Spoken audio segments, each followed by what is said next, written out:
Au début des années 60, à Tizi Ouzou, à Alger, à Blida, à Constantine, à Oran et à Annaba, comme dans tout le reste de l'Algérie, c'était au cinéma que nous faisions notre apprentissage de la vie.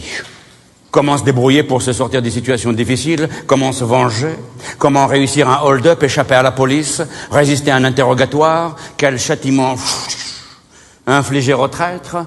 Qui a tué Liberty Valance? Qu'est-il arrivé à Baby Jane? Quoi de neuf, Pussycat? Chaque film était une occasion de s'instruire. Mais il y avait parfois des situations qui nous posaient des problèmes insolubles. Par exemple, on allait souvent voir des films d'horreur, très en vogue à l'époque, et dont les titres seuls nous faisaient froid dans le dos. Le cauchemar de Dracula, Dracula, prince des ténèbres, les vampires contre-attaquent. Quand à la sortie du cinéma vers 11h du soir, on rentrait chez nous en traversant des rues sombres et désertiques, paniqués à l'idée de voir soudain apparaître les vampires, on savait qu'il nous suffisait qu'on leur montre une gousse d'ail ou une croix pour les faire fuir. Mais le problème, c'est que chez nous, l'ail, ça va, mais la croix, ça ne marche pas. Même les vampires, ils te voient avec ta croix, ils te croient pas. Alors qu'est-ce qu'on fait? On va leur montrer un croissant. On va leur réciter un verset coranique redoutable qui va les terrasser sur place. A'oudhu billahi min shaitan rajim. Bismillahir rahmanir rahim. C'est notre vadé rétro satanas. Mais ça ne fera aucun effet. Ils comprennent pas l'arabe, les vampires. Alors que faire d'autre pour les combattre? On va leur montrer la main de Fatma. Tiens, 5 dans tes yeux, ya wahd le vampire. Vous savez que montrer la main ouverte, doigt tendu, en prononçant la formule magique 5 dans tes yeux, c'est le meilleur bouclier contre le mauvais œil qu'on vous jette. Chez nous, en général, le diable se cache dans les corps de nos amis, nos cousins et nos voisins. Et par l'intermédiaire de leur voix, le diable, pour mieux vous tromper, vous dit toujours le contraire de ce qu'il veut vous souhaiter. Par exemple, quand quelqu'un dit à quelqu'un d'autre « Que Dieu te donne longue vie, mon frère », le vrai message, c'est « Qu'Allah te désintègre, na'al waldi ». Ce qui fait, dès que quelqu'un vous fait un compliment un peu trop appuyé, il faut tout de suite sortir la quinte. Évidemment, à chaque fois que quelqu'un vous dit une gentillesse, vous n'allez pas lui balancer la sauce. Il y a des gens qui sont sincères. Tout le monde n'est pas forcément habité par le diable. Mais on ne sait jamais. Ce qui fait que par précaution, par prudence, les gens ont inventé un stratagème, une ruse, pour se protéger du mauvais œil, tout en évitant de choquer les amis, les cousins et les voisins. Quand, par exemple, une femme dit à une autre « Oh là là, dis donc Aïcha, qu'est-ce que tu es belle pour ton âge, mais dis-moi, c'est quoi ton secret ?» L'autre, tout de suite, va répondre « Mon secret, c'est que c'est que moi, je me lève à 5 heures du matin. » Dans tes yeux, Na'al Waldik. Parce que tu sais bien que j'ai 5 enfants à nourrir, moi. 5 garçons et 5 filles. Mais revenons au sujet qui nous intéresse, le cinéma. C'était également là que nous faisions notre éducation sentimentale. On apprenait comment s'habiller pour plaire aux filles, comment les regarder sans fléchir les yeux, comment composer un sourire en coin. Mais comme il n'y avait jamais de filles dans la vie réelle, c'était un investissement pour rien. Ce qui fait que toute notre attention restait focalisée sur les actrices et on tombait amoureux de toutes celles qui passaient à l'écran et après on se faisait notre cinéma à nous dans la tête. On tombait amoureux d'Ava Gardner, on sortait avec Rita Hayworth, on dansait avec Marilyn Monroe et on embrassait Brigitte Bardot. L'ancienne, hein?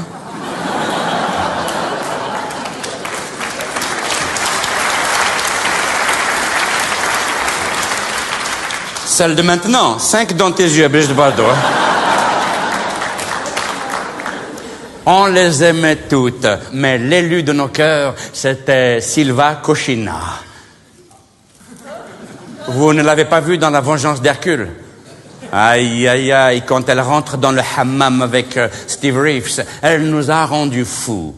Le cinéma de l'époque nous offrait des histoires d'amour clés en main, compatibles avec l'ensemble de nos désirs et de nos fantasmes. Mais, paradoxalement, les histoires d'amour de la vie réelle étaient beaucoup plus virtuelles que celles qui passaient sur les écrans des cinémas. Exemple, un garçon nommé Jamel était tombé fou amoureux d'une fille qui habitait son quartier. Mais comme il ne pouvait pas l'approcher à cause des nombreux frères qui surveillaient farouchement sa virginité, la virginité chez nous c'est le capital, hein. C'est le CAC 40, hein. Alors, il l'aimait de loin. Il y avait environ une centaine de mètres qui séparaient les balcons de leurs appartements respectifs. Pendant les 4 ans qu'a duré leur histoire d'amour unilatéral, c'était la distance qui allait toujours les séparer. Jamel, tous les matins, se levait à la même heure qu'elle, il s'habillait, prenait son petit déjeuner, se coiffait en lui parlant dans le miroir. « Y'a Ziza quand je t'attrape !» Puis il descendait l'attendre en bas de l'immeuble. Dès que la jeune fille sortait pour aller au lycée, Jamel la suivait discrètement, en maintenant les 100 mètres de distance, mine de rien, comme si de rien n'était. Salam alaikum, sahaho, labas, hamdullah. Oui, ça va très bien. Oui, je vais chercher du boulot, là. Pendant 4 ans, la fille ne l'a jamais remarqué, tellement il était fort. Dès qu'ils arrivaient au lycée, la jeune fille entrait et Jamel allait occuper une portion de mur en attendant l'heure de la sortie et il en profitait pour faire sa petite séance de hétisme matinal. Le hétisme en français, l'équivalent ce serait le murisme. C'est la pratique quotidienne du mur. Vous savez que chez nous en Algérie, les murs, c'est des centres culturels. C'est cette fameuse philosophie qui permet, grâce à son dos qu'on appuie sur un mur spatio-temporel, d'accéder à de très hauts niveaux de spiritualité transcendantale.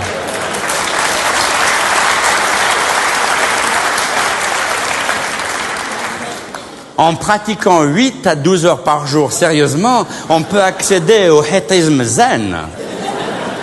Jamel, à 15 ans, était déjà 4e dan.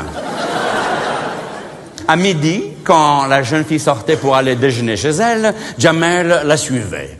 L'après-midi, quand elle repartait au lycée, il la suivait de nouveau, et ainsi de suite. Pendant les week-ends, quand elle allait faire ses courses ou tout simplement allait se promener en ville, Jamel la suivait partout où elle allait. Et si par hasard, durant ses promenades, elle entrait dans une pâtisserie, Jamel attendait qu'elle eût quitté la boutique, puis il se précipitait à l'intérieur et demandait au vendeur « Je voudrais la même chose que la demoiselle qui vient de sortir, s'il vous plaît. » Un baba au rhum? Oui. Avec des leguezouz? Oui. Et oui, parce que le baba au rhum chez vous, il est au rhum. Mais nous, les Algériens, comme on ne peut pas boire d'alcool, le baba au rhum, c'est avec de la limonette guezouz. C'est du baba au rhum halal. Il est aromatisé. C'est un peu comme le jus d'orange, hein. Vous savez que chez nous, pendant 30 ans, on a eu un régime unique, un parti unique, un président unique, une pensée unique, mais on avait également un jus de fruits unique. Sur le marché, il n'y avait que du jus d'orange. Et pendant 30 ans, à force d'en acheter, toujours, les gens, plus tard, quand le pays s'est ouvert aux autres jus, ils ont tellement pris l'habitude, quand ils rentraient dans les magasins, ils disaient vous avez du jus d'orange d'abricot ?»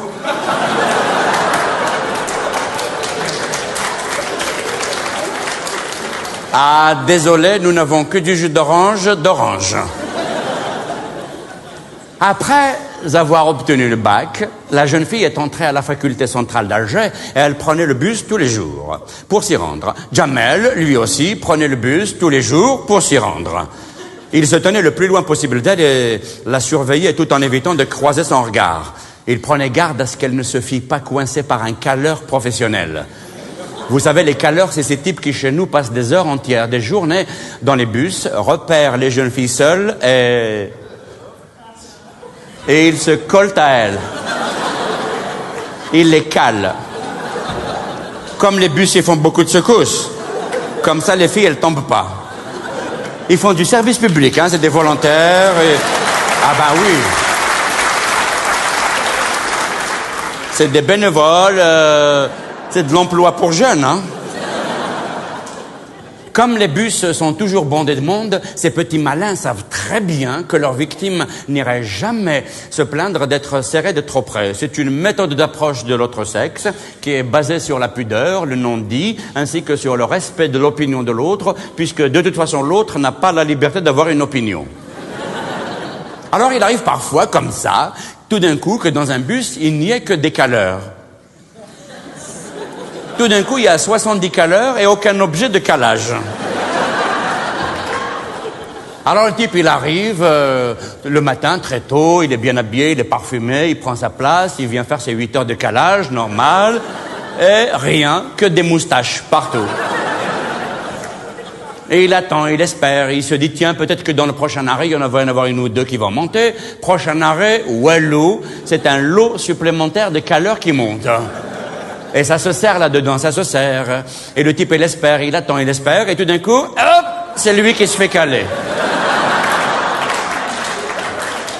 C'est le caleur calé. Ce qui fait que le caleur qui est calé, automatiquement, lui-même, cale le caleur qui est devant lui. Et l'autre fait la même chose, et ainsi de suite. Le caleur qui cale, le caleur qui cale, le caleur, jusqu'au chauffeur d'autobus qui lui aussi, il est calé. Oh, ya smata, ya. Ah ben voilà, j'ai calé, Nadina. Oh.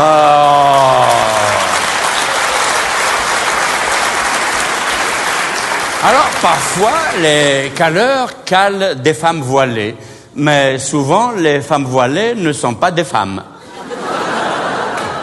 Et si jamais la fille qui est calée n'est pas contente et qu'elle se révolte et qu'elle se plaigne, le caleur ne perd jamais son sang-froid. C'est un transport public, collectif, démocratique et populaire. Eh ben, t'as qu'à changer de place, ma sœur. C'est comme ça, hein, chez nous, on est tous frères et sœurs. C'est l'inceste national. Eh ben, t'as qu'à prendre un taxi. Qu'est-ce que tu crois? J'ai un bel que moi aussi, je souffre. Depuis ce matin, je suis debout, moi. Mais je prends mon mal en patience, je résiste, je tiens le coup. Mais n'aie pas peur, ma sœur, hein, je vais bientôt arriver et tu pourras descendre. Un jour que Jamel, adossé au mur situé juste en face de la faculté centrale, attendait sa dulcinée, il voit la jeune fille sortir, courir en riant vers un garçon et l'embrasser. Jamal, fou de rage et de désespoir, a traversé la rue sous les coups de klaxon furieux et les crissements de pneus, se précipite sur elle, la saisit par le bras, la retourne, la regarde droit dans les yeux et il lui dit « À partir de maintenant, toi et moi, c'est terminé. »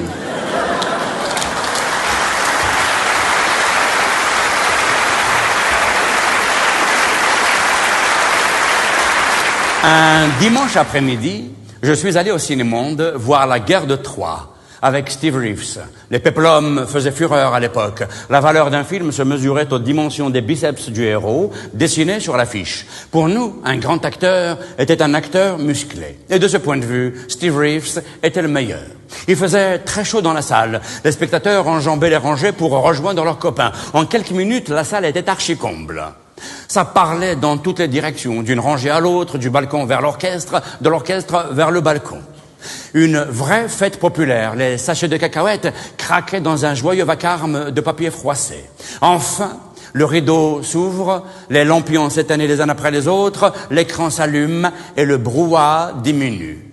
L'ouvreur, car chez nous, même au cinéma, surtout au cinéma, il n'y avait pas de femmes. Là, dans l'obscurité, 500 caleurs guettent dans l'ombre. L'ouvreur éclairait les travées de sa torche électrique pour repérer les dernières places libres afin d'y installer les retardataires. Et il en profite pour tenter de faire respecter les règles élémentaires de la bienséance. Descends tes pieds de là, toi. Oh! Et toi, enlève ta main de là, Nal Waldik. Le film n'est même pas commencé. Et le film commence. Steve Reeves, Silva Cochina, dans La Guerre de Troie. 9 ans se sont écoulés depuis le jour où Paris, prince troyen, ravit la belle Hélène à son époux Ménélas, roi de Sparte. Et depuis 9 ans, c'est en juré de venger l'outrage les princes de la Ligue achéenne, qui comptaient les héros les plus fameux de toute la Grèce, assiégeaient la ville de Troie. Salam alaikum, lance dans le noir un spectateur qui vient juste d'arriver. Toute la salle répond en chœur. Alaikum salam wa rahmatullah wa barakatuh. Entouré de murailles inexpugnables entre lesquelles Paris se cache Hélène comme une proie superbe, ravie à l'orgueil des Grecs, Troie est cependant au bout de sa résistance. Dans le lointain, on entend le grésillement d'un poste de radio sur lequel on cherche une station et qui se fige soudain sur le commentaire hystérique d'un match de foot. Une porte claque. Aïe, coco, cacahuète. Aïe, cacahuète, coco, coco. Le faisceau de la torche électrique se déplace rapidement dans l'obscurité. L'ouvreur se rue sur le marchand clandestin de cacahuètes. Sors d'ici, Hector, le plus valeureux des Troyens, fils du roi Priam et frère de Paris, a péri de la main d'Achille qui vengeait son ami Patrocle, tué par Hector en combat singulier. C'est avec ce sinistre... Le film s'arrête brusquement. Les spectateurs hurlent et la tête du projectionniste apparaît dans la petite fenêtre de la cabine. La JSK vient de marquer un but.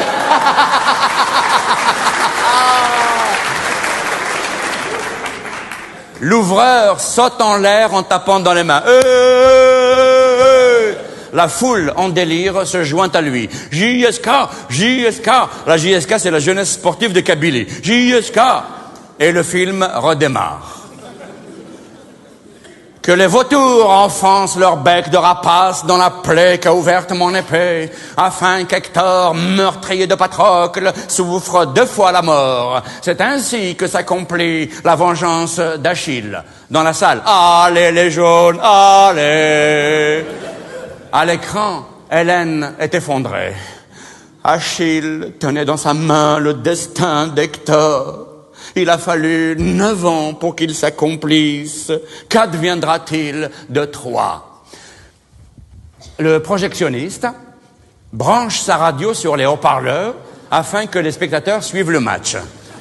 Kader passe à Méziane qui repasse à Kader. Kader passe à Mouloud. Mouloud passe à Mouloud. Mouloud, c'est le champion du jeu collectif individuel. Mouloud est dans les 18 mètres. Il va shooter, il va shooter, il va shooter! Mais qu'est-ce qu'il fait? La défense oranaise remonte. Mouloud récupère le ballon. Mouloud. Aîné. Le Dieu n'aime pas qu'on hurle en franchissant le seuil de la mort, Paris, je veux te rendre justice, aîné.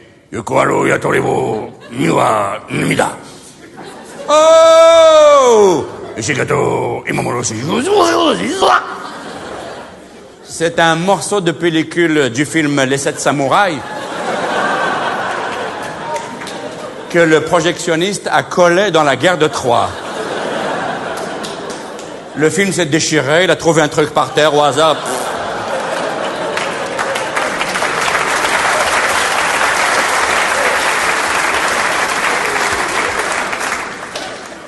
Il est très difficile de doubler les films japonais, hein?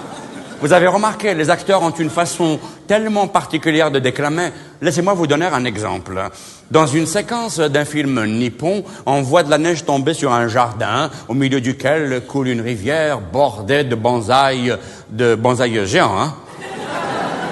Une femme dispose des bols sur une table basse, tandis que l'homme, un samouraï, tourne en rond comme un fauve à l'intérieur de la maison.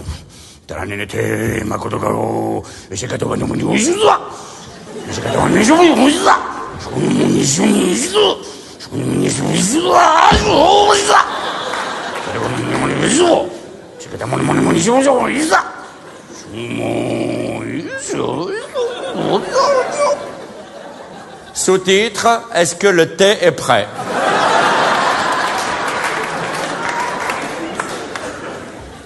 La femme...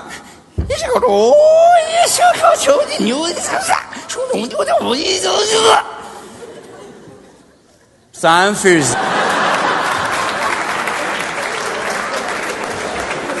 Boto, Nuko, Taboto, Makoto, Il existe entre nous une vieille rivalité, aîné. Mais Dieu, là on revient à la guerre de Troie. Le brrr que vous avez entendu, là, c'est la colle algérienne. Hein. Il y a le film et il y a la colle. C'est de la colle bio, elle est naturelle. Elle n'est pas passée par l'usine, elle vient directement de l'arbre. Il y a même des branches dedans, il y a des feuilles, il y a un mégot, il y a un nid avec un oiseau. Et quand ça passe dans le projecteur de cinéma, c'est... Les acteurs, pendant 20 minutes, ils collent.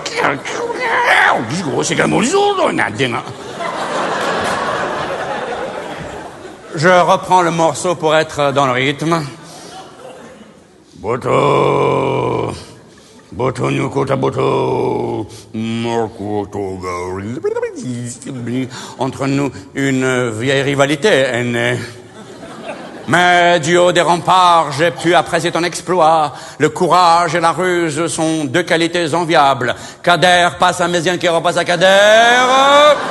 Ah, cacahuète, ah, cacahuète, cacahuète. 2 paquets pour un dinar. Ah, el khawa, c'est les soldes en liquide. Ah, les amandes, el cacahuète. Sors d'ici, Na'al Waldik. Créuse, la femme d'aîné. Je t'ai regardé du haut des remparts. J'ai eu si peur pour toi, aîné. Jusqu'à quand devrons-nous vivre ainsi, aîné?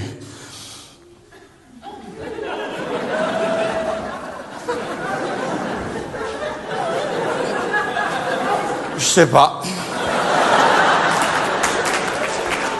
Cette guerre prendra bien fin un jour. Kader tire de toutes ses forces. Les spectateurs, ouais! Le gardien de but de l'équipe d'Oran s'élance, dévie la balle d'un coup de tête magistral. Oh! Une porte s'ouvre, laissant entrer un filet de lumière du jour qui éclabousse l'écran. Les spectateurs, oh! Fermez la porte, oh! Dans l'entrouverture apparaît une moustache. Message pour Farid. La moustache s'en va et la silhouette d'une femme apparaît. Farid! C'est ta maman qui te parle. Je sais que tu es là dans l'obscurité de la salle et que c'est avec l'argent du lait que tu es rentré au cinéma. Alors, je te préviens. Dinim.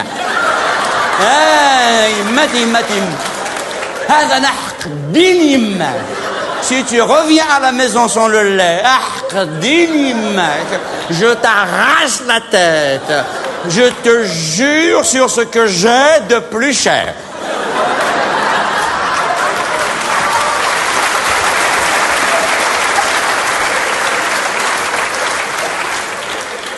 Je te jure sur le lait que tu as bu dans ce sein. Tu le vois, ce sein? Les 500 calories, où est-il? Alors là, si tu reviens à la maison sans le lait, tu passes la nuit dehors et je t'arrache la tête. Alors débrouille-toi, tu l'achètes, tu le voles, tu traites une vache, une chèvre, tu traites une mouche si tu veux, mais tu ramènes du lait à la maison et la monnaie qui va avec. Kader amortit le ballon avec sa poitrine. Il laisse glisser le ballon, il le bloque et il dribble. Kader dribble. Kader aime dribbler. Même quand il n'y a pas de ballon, il dribble déjà. Dans sa tête, il dribble partout, Kader. En rentrant chez lui, il dribble. En descendant, il dribble tout le temps. Kader passe à Mouloud, Mouloud bloque le ballon et Mouloud cherche une issue. Tu touches pas le ballon, toi. Mouloud repasse à Kader, Kader passe à Méziane, Méziane shoot avec la tête et Mouloud rattrape le ballon et Mouloud est face au goal de l'équipe d'Oran. Le gardien de but d'Oran est un géant. Il occupe tous les bois. C'est la terreur des stades. Tout le monde le connaît. Tout le monde a peur de lui. Les deux hommes se regardent. Ils se calculent. Mouloud calcule l'angle de tir. L'hypoténuse A plus B. Le gardien de but d'Oran, il a un strabisme divergent. Lui, il voit 2 Mouloud. 2 ballons, ce qui n'est pas réglementaire. Et 2 stades. Des fois même, il joue dans un stade et il assiste à un match dans un autre. Les deux hommes se calculent. Mouloud feinte à droite, l'équipe d'Oran feintée sort à droite. Mouloud feinte à gauche, sa propre équipe a été feintée, elle sort à gauche. Il y en a même qui ont pris leur valise, leur cabas. Mouloud joue toujours tout seul. Et ils sont rentrés chez eux. Et les deux hommes sont face à face. Mouloud, enfin les 2 Mouloud, reculent, ils prennent leur élan, ils reviennent, ils tirent de toute leur force et les 2 ballons arrivent à une vitesse incroyable. Lequel des 2 ballons est le vrai, lequel est le faux? Lequel est le virtuel, lequel est le vrai? Les deux ballons arrivent. Que faut-il faire? Shadi, Madi, Gali, Rassi. Ils plongent au hasard à droite. Le ballon rentre dans le coin gauche. Les spectateurs de la salle hurlent leur joie. Il y est! Et comme des centaines de plumes portées par l'euphorie, ils s'élèvent dans le ciel du cinémonde jusqu'au plafond. Seul un spectateur est resté sagement assis. C'est un cinéphile. Et lui, il est en train de s'identifier à Steve Reeves. Les autres retombent à leur place et l'autre leur dit « Ça va? On peut regarder la suite du film maintenant que vous avez marqué un but ?» Un supporter acharné se lève et lui dit « Si tu n'aimes pas la JSK, tu n'as rien à faire dans cette ville. Quitte cette ville immédiatement. Je te donne 24 heures et tu quittes Tizi Ouzou. » Le cinéphile se lève, il traverse la salle, fort de ses 32 kilos et de ses illusions, et il leur fait face à tous. « Je pars, bande de lâches, mais avant de partir, laissez-moi vous dire une chose. Si vous aimiez vraiment la JSK, vous seriez au stade au lieu d'être au cinéma. » Nadine.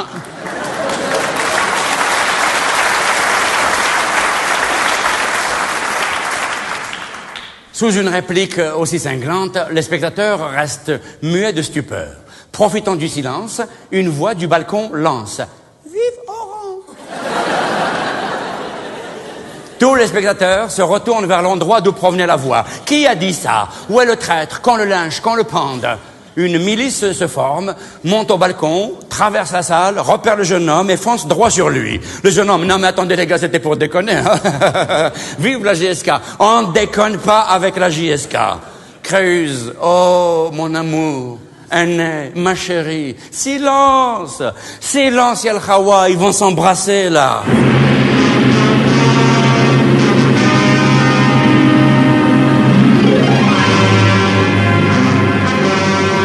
Créuse s'approche d'Aîné, Aîné s'approche de Créuse, Agamemnon passe le ballon à Éthéocle, Éthéocle passe à Achille, Achille bloque avec son talon, il le passe entre les jambes d'Hélène, Hélène passe à Cadère, passe à Mouloud, Mouloud passe à Aîné, Aîné passe à Ajax, Ajax passe à Ulysse, Ulysse passe à Créuse, Créuse embrasse Aîné, Aîné la renverse sur le lit, il y est...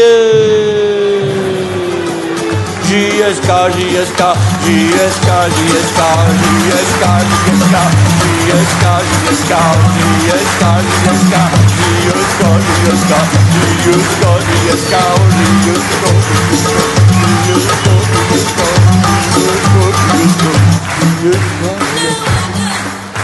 Un jour, le régent, l'un des 3 cinémas de la ville, avait annoncé à grand fracas, prochainement, Olga, le film qui va au-delà du réel.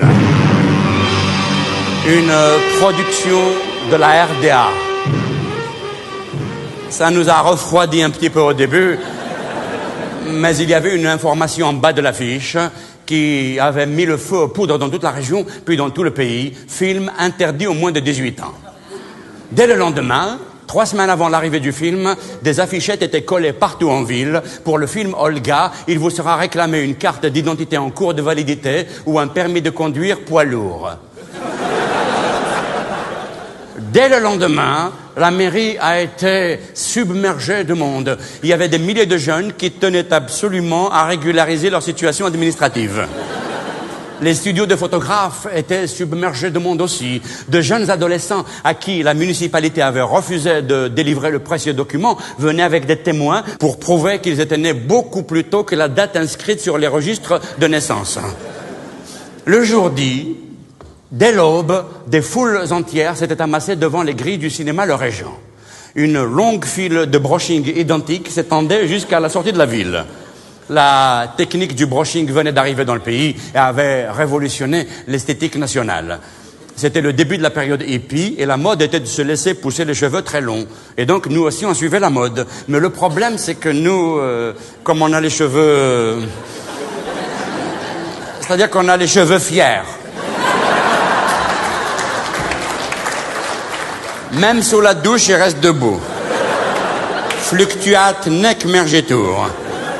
Ce qui fait que quand on se laissait pousser les cheveux longs, ça nous faisait des masses volumineuses énormes autour de la tête. Et si en plus le type se laisse pousser une barbe et une moustache, quand il passe devant toi, on se demande s'il y a quelqu'un dans les poils, hein. Quand on allait chez le coiffeur pour qu'il nous aide à tirer les cheveux, à les remettre dans le droit chemin, ça nous faisait des formes raides. Des fois, le type, quand il se retourne pour partir, les cheveux, ils restent. Et cette coupe-là, tout le monde appelait ça casque allemand. De loin, quand on voyait les centaines de jeunes avec les pantalons pattes d'éléphant et les brushing casque allemand, on avait l'impression que c'était une section de la Wehrmacht. Toutes les 2 minutes, les plus jeunes tâtaient leur poche pour vérifier que leur carte d'identité était bien en place. J'avais 14 ans, mais j'ai miraculeusement réussi à rentrer en glissant un bakchich conséquent à l'un des contrôleurs. La salle était archi pleine, pleine comme un œuf. Dès que les lumières s'éteignirent, il y eut un cri de joie suivi d'un silence à couper au boussaadi. On était mort avant le générique. Dès que le nom de l'actrice a été projeté sur l'écran, on regardait entre les lettres. Et le film a commencé. 5 minutes, 10 minutes, rien. 20 minutes, 30 minutes, wallo. Il y en a même qui sont allés regarder derrière l'écran pour voir si les actrices ne se déshabillent que de l'autre côté.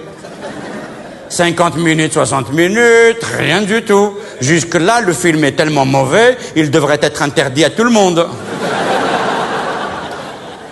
Tout le début du film, c'était vraiment le standard classique du film chiant. Ça racontait l'histoire d'une femme au foyer, battue par son mari, un alcoolique psychotique. Rien de bouleversant, quoi. Mais si on voulait voir ça, nous, on reste à la maison, on a le film en direct. Bah oui, bien sûr, bah oui. Et on fait pas la carte d'identité, tu payes pas, et des fois même tu joues dans le film. Alors au début, à un moment donné, Olga tombe enceinte, c'est l'héroïne du film. Elle tombe enceinte et pense que la venue d'un enfant allait sauver son ménage. Mais elle découvre que son mari file le parfait amour avec la gardienne de la barrière du passage à niveau de la voie ferrée Dresden-Leipzig.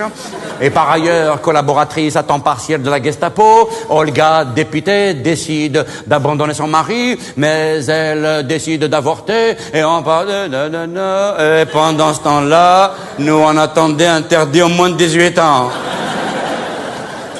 Et tel que c'est parti, on est loin, hein. Quelle heure il est là? Chalsa, 1h10 déjà. Même s'il y a quelque chose, il reste plus que 10 minutes.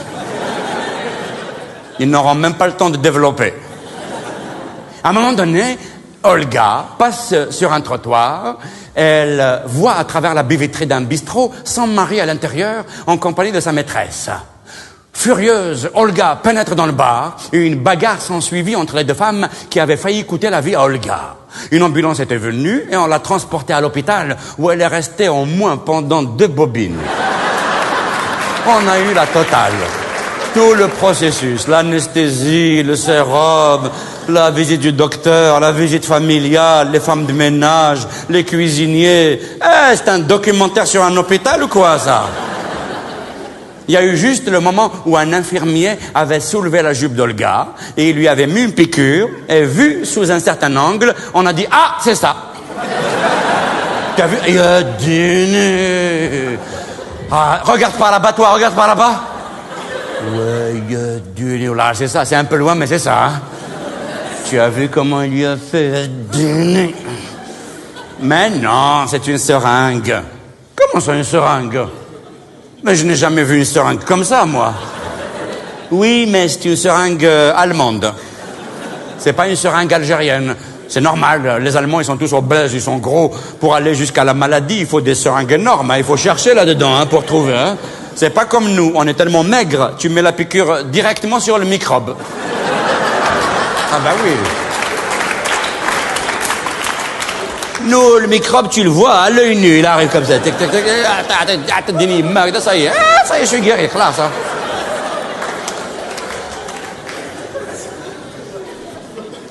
À un moment donné, Olga s'est mise à hurler. Les infirmiers la transportent au bloc opératoire. Lumière, chirurgien. Et là, tout d'un coup, au moment où on s'y attendait pas, on a eu la totale.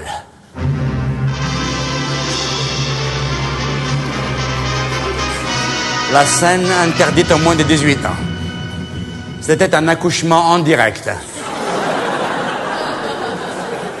C'était gore. Un accouchement allemand. Wagner, la la. Le bébé, il arrive comme un spéléologue, il prend son temps, la la la la la la la. C'est pas comme chez nous, hein. Chloup, allez, va jouer dehors, va.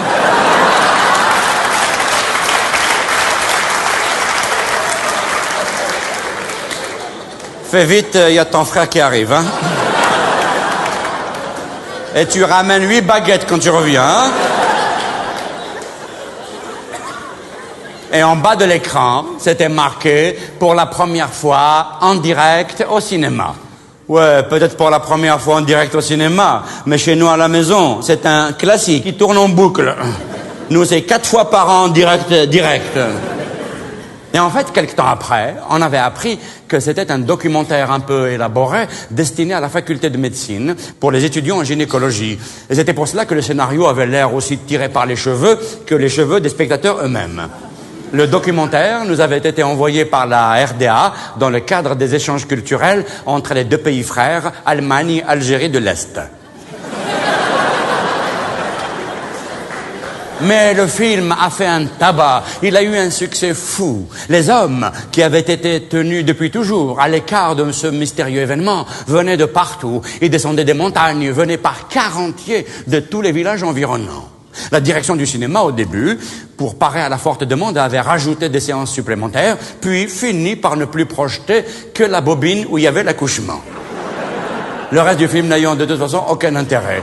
Et c'est comme cela qu'un film scientifique a rencontré accidentellement un immense public populaire assoiffé de culture.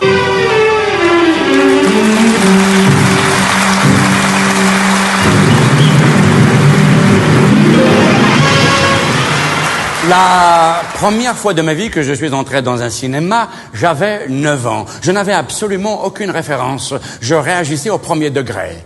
J'ai hurlé la première fois quand j'ai vu foncer sur moi à folle allure la locomotive à vapeur du train qui entrait en gare de la Ciotat.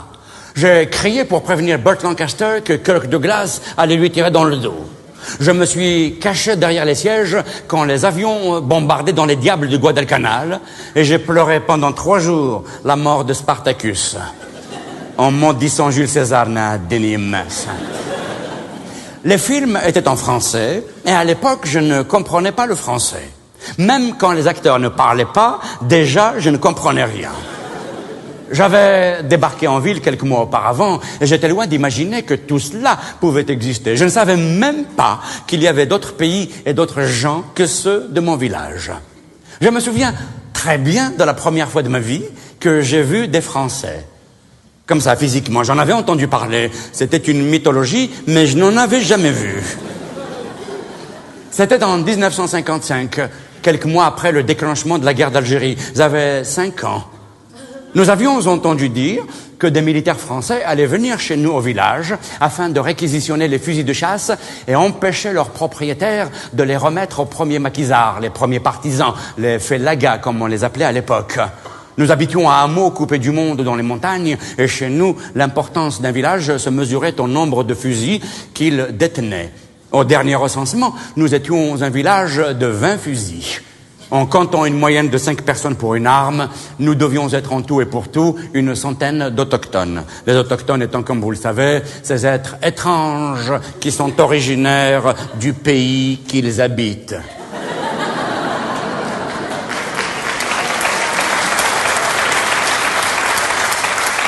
Dès que la nouvelle s'est répandue, les propriétaires des armes menacées les enroulèrent dans des couvertures et les enterrèrent dans leur jardin. Dans ma petite tête d'enfant, les Français étaient une entité abstraite et j'étais très impatient de les voir arriver pour voir comment ils sont faits. Comment sont-ils fabriqués, Ebou Gilb? Je n'en dormais plus. Une légende qui courait depuis la nuit des temps disait qu'ils étaient d'une grande beauté, au point que nous utilisions couramment l'expression « Yishvah amoromi » en kabyle, qui veut dire « beau comme un Français ». Mais en même temps, d'après l'imaginaire transmis par ma grand-mère, ma mère et mes tantes, ils n'étaient pas tout à fait humains. Ainsi, quand je refusais d'aller au lit, ma mère n'évoquait pas le loup pour me faire peur, mais elle me menaçait en me disant « Va te coucher tout de suite, sinon Bichou viendra te manger tout cru ». Dans les 5 secondes qui suivaient, je dormais à point fermé, de peur de me faire dévorer par cet ogre dont les 2 syllabes me terrifiaient. Bichou. Or, dans la transcription phonétique, Bichou voulait dire en français Bugeaud. Le maréchal Bugeaud, l'un des fameux officiers français qui avait conquis, pacifié, comme on dit ici chez vous, le pays, et auquel les autochtones prêtaient un caractère sanguinaire et monstrueux. Je n'en dormais plus. Est-ce que les militaires français qui allaient venir, malgré leur grande beauté, seraient aussi terribles que leurs augustes prédécesseurs? Le jour dit, les adultes les attendaient avec inquiétude et nous, les enfants, avec impatience. Dès l'aube, nous avions surveillé le petit chemin de crête que surplombait notre village. Il neigeait depuis 3 jours. Le soleil, fatigué par le rude hiver, continuait sa lente ascension, essayant de se frayer un chemin parmi les nuages, afin de mettre un petit peu de lumière sur la montagne couverte d'un blanc burnous, d'un blanc manteau, et réchauffer nos chairs meurtries par le grizzly. Ou par le blizzard, je me souviens plus. Je me souviens juste que le mot avait tellement froid qu'il portait 2 Z. Tous les villageois étaient là, les hommes, les femmes, les enfants, les chèvres, les poules, tout le monde attendait les Français. C'était le mois de Ramadan, il faisait très froid, on était mort de faim, on trépignait d'impatience, et en fin de journée, pas l'ombre d'un roumi à l'horizon. Dépités, nous nous apprêtions à quitter le poste d'observation et à aller à la mosquée attendre que le muezzin nous donne l'autorisation de rompre le jeûne, lorsque soudain nous vîmes au loin une longue colonne de petits points noirs semblable à une procession de fourmis. Les voilà! C'est les Français! Ouais, yeah. Ils sont tout petits.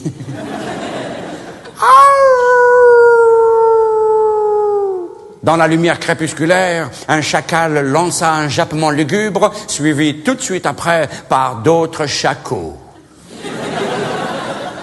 Par d'autres chacals. Par un autre chacal. Il était tout seul.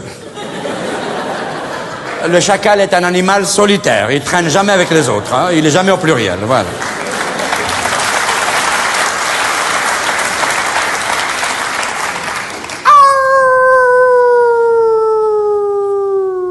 Plus la colonne avançait, plus la composition du groupe se précisait. Nos cœurs se mirent à battre à la chamade. Ils étaient à quelques centaines de mètres, et bien que la lumière du jour s'estampât, nous commencions à apercevoir leurs lourds bardas et leurs fusils sur leurs épaules, et ils marchaient lourdement sur la neige. Paniqués, quelques villageois prirent la fuite. Un petit peu plus tard, ils étaient à une centaine de mètres, et plus ils s'approchaient, plus nous étions stupéfaits. Oh! Non! Yeah! Mais c'est pas possible! Ils étaient noirs! Merde! Les Français sont noirs! Il n'y avait que le type qui marchait en tête de colonne, leur chef qui était blanc. Lui, ça devait être un Algérien, hein, c'est sûr. Hein? Et ils s'approchaient, et parvenus sur la petite place du village, une soixantaine de gaillards à la peau couleur d'ébène, transis de froid, soufflant d'énormes nuages de buée, hagards, nous regardaient avec le même étonnement qu'ils pouvaient lire sur nos visages. Juste à ce moment-là, le muezzin lança l'appel à la prière du Maghreb qui indique la rupture du jeûne. Les soldats déposèrent leurs bardas, étendirent leurs manteaux à même la neige et ils se mirent à prier. Ouais, yeah! Et en plus, ils sont musulmans. Tous les gamins du village se mirent à courir dans tous les sens en hurlant l'incroyable nouvelle. Les Français sont noirs! Ils sont noirs et musulmans! Un peu plus tard, j'ai appris que c'était un bataillon de tirailleurs sénégalais. Et un tout petit peu plus tard, j'ai appris que moi aussi, j'étais français. Aïe!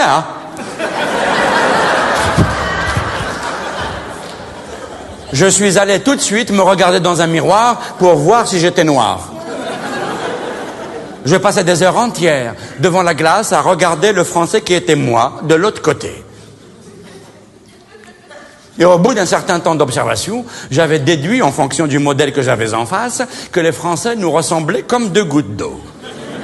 Alors parfois, je m'amusais à parler à l'autre, moi-même de l'autre côté de la glace. Tu répètes me Mohand. Oh, répète je me. Répète ne me, répète je. Oh, répèteur ne me, répète je, répète ne me. Mais on n'arrivait pas à communiquer parce que je ne comprenais pas ce que je me lui disais. Un jour, je suis allé voir mon père et je lui ai dit « Papa, c'est vrai que moi aussi je suis français ?» Et mon père, d'un air grave, me dit « Oui, mon fils, tu es français jusqu'à nouvel ordre. » Et le nouvel ordre est en marche. Mon père fut le premier propriétaire d'un poste de radio, un engin énorme qu'il avait acheté clandestinement pendant la guerre. Chaque après-midi, après avoir fini ses travaux ménagers, ma mère sortait le poste dans la grande cour de la maison et l'allumait sur la chaîne kabyle qui ne diffusait pratiquement que des chansons et des sketchs à l'époque. Toutes les femmes et les jeunes filles du village avaient rendez-vous chez nous du lundi au vendredi à la même heure et mettaient leurs plus beaux atours comme si elles se rendaient à une fête. Elles apportaient des gâteaux, des beignets, des crêpes, des bouquets de violettes, du basilic et de la menthe sauvage vissés dans leur foulard. Elles s'asseyaient par terre et sur les banquettes en pierre. Ma mère, en parfaite maîtresse de cérémonie, accueillait joyeusement tout ce beau monde, préparait le café et le thé, ôtait le tissu qui recouvrait la radio, tournait le gros bouton de bakélite, et soudain, la cour de la maison se transformait en music-hall. Les femmes hurlaient de rire quand elles entendaient les sketchs, et dès que la musique sortait des haut-parleurs, elles lançaient des you-you stridents, se levaient et dansaient en accompagnant les chants. Les postérieurs prenaient leur liberté. Ils vibraient tellement fort que parfois j'avais l'impression qu'ils allaient se détacher des corps et se mettre à danser tout seuls, en autonome. Les seins des jeunes filles voltaient comme des pigeons voyageurs. Et ceux, plus abondants des femmes, se balançaient comme des coloquintes pleines. À côté de ça, les danseuses de Tahiti, c'était du yaourt. Elles pouvaient aller se rhabiller. Ça produisait une énergie extraordinaire.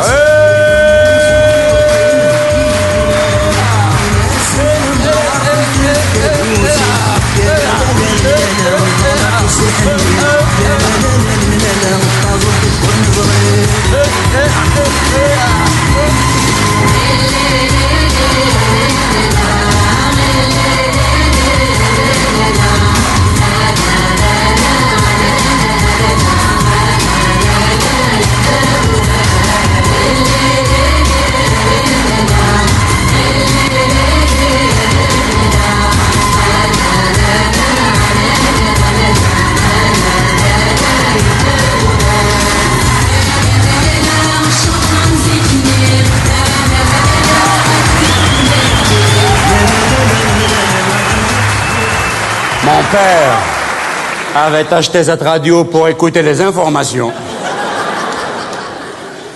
et avait interdit formellement qu'on y touche.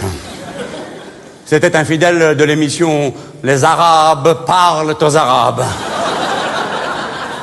que la résistance algérienne diffusait à partir de Londres. À partir du Caire, pardon. J'avais oublié que l'histoire venait de subir un glissement géographique. Tous les matins, après le départ de mon père, j'allumais en cachette la radio et tournais le bouton de recherche des stations dans un sens puis dans l'autre, balayant inlassablement la gamme des fréquences. Bratislava, Budapest, Praha, Ulaanbaatar, Pékin, Moscou. J'adorais toutes ces langues bizarres que je ne comprenais pas. Et le bruitage mystérieux, notamment le sifflement sidéral que le passage d'une station à l'autre provoquait. Parfois, je m'arrêtais sur des chants terribles qui me faisaient peur. J'ai appris plus tard qu'on appelait ça l'opéra. Ouais, va. Mon père travaillait en ville et revenait tous les vendredis soirs passer le week-end avec nous. Un jour, comme ça, sans prévenir, on ne sait pas pourquoi, il est revenu un jeudi. La radio hurlait. Les femmes dansaient dans un état second. Dès que mon père fit son entrée, la stupeur a figé l'assemblée des femmes. Les postérieurs se sont immobilisés. Les pigeons voyageurs sont restés en plein vol. Et les coloquintes ont viré au lait caillé. Mon père traversa froidement l'assemblée des femmes en ayant un regard particulier sur ma mère. Arjou kan khmini. Lui dit-il en breton algérien. Il remit la radio sur les Arabes parlent aux Arabes et le silence, comme une chape de plomb, a figé les derniers youyous. Ma mère,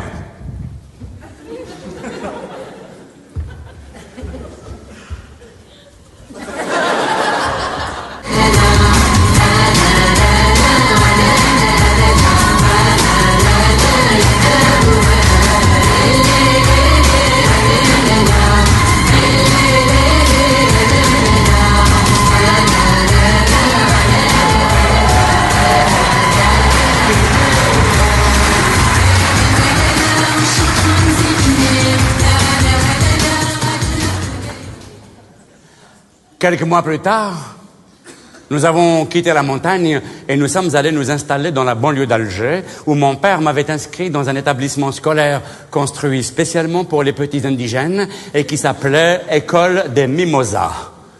Durant les 3 premières semaines, la maîtresse me marqua tous les jours absent parce que je ne levais jamais le doigt quand elle faisait l'appel. Je ne connaissais pas mon nom patronymique. Mon nom patronymique faisait partie de ceux qui avaient été attribués de façon arbitraire à nos grands-parents à la fin du 19e siècle par l'administration coloniale. Comme elle n'arrive jamais à se retrouver avec notre système d'appellation, ils nous ont donné de nouveaux noms pour mieux nous repérer. Dans le système traditionnel, nous possédions tous des chapelets de prénoms qui se suivent. Mohamed, Ben Ali, Ben Saïd, Ben Mohamed, Ben Saïd, Ben Ramadan, Ben Farid, Ben Abdelhamid, Ben Salim, Ben Ahmed, Ben Ramadan. Une fois que le même prénom revenait 2-3 fois dans la liste, les fonctionnaires français étaient saisis de vertige. Ils ne savaient jamais qui était qui et qui est le fils de qui. Et dès qu'ils changeaient de village, ils trouvaient exactement les mêmes noms, mais dans d'autres sens. Voici, d'après des témoignages, comment se passaient ces séances d'attribution de nouveaux noms. Il y avait l'administration coloniale, son secrétaire, et les chefs de famille passaient les uns derrière les autres. L'administrateur faisait son enquête pour trouver des noms. C'est quoi ton nom? Mohamed Ben Ali, Ben Mohamed, Ben Mouloud, Ben Tayyib, Ben Ramadan, Ben Saïd, Ben Ahmed, Ben Mohamed. Non, je te demande ton nom à toi. Ton nom à toi tout seul, c'est lequel? C'est pas le nom de ta tribu, hein? Tu es venu tout seul, non? Il y a personne derrière toi, je crois, non? Alors, s'il te plaît, donne-moi ton petit nom à toi. Mohamed. Mohamed. Secrétaire inscrivait Mohamed. Et ton père? Ali. Ali. Ton grand-père? Mohamed. Mohamed. Donc, si j'ai bien compris la logique, ton arrière-grand-père s'appelle Mohamed, ton grand-père s'appelle Mohamed, toi, tu t'appelles Mohamed. Alors là, il y a un problème. C'est les noms du prophète, monsieur. Pardon? Qui profite? Moi, je profite? Non, pas toi les prophètes. Hacha, non. Ah non.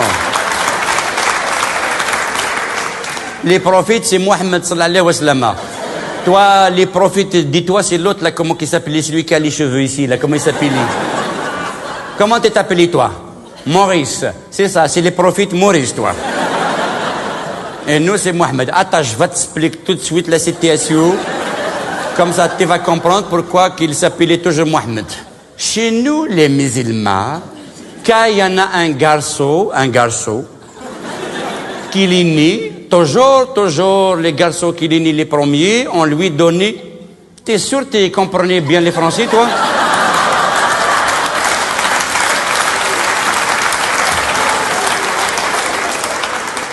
Tu me regardais comme ça.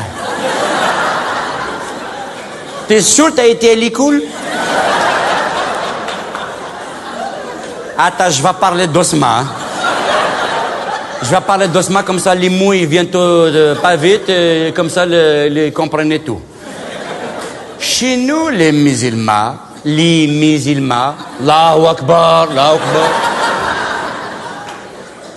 Quand il y en a un garçon qui lit, après il est parti. Oh!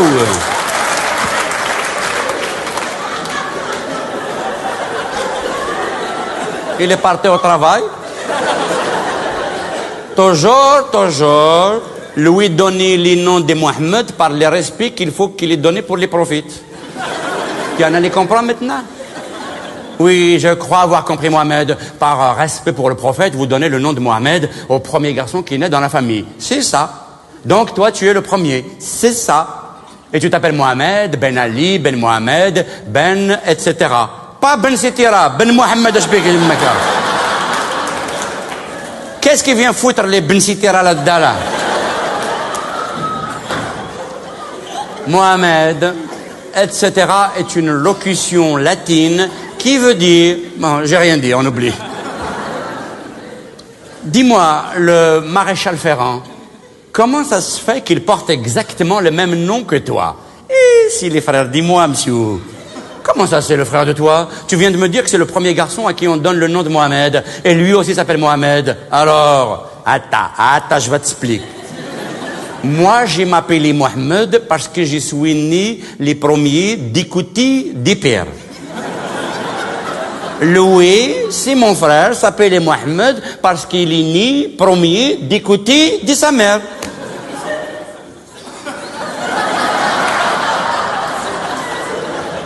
Et donc de ta mère.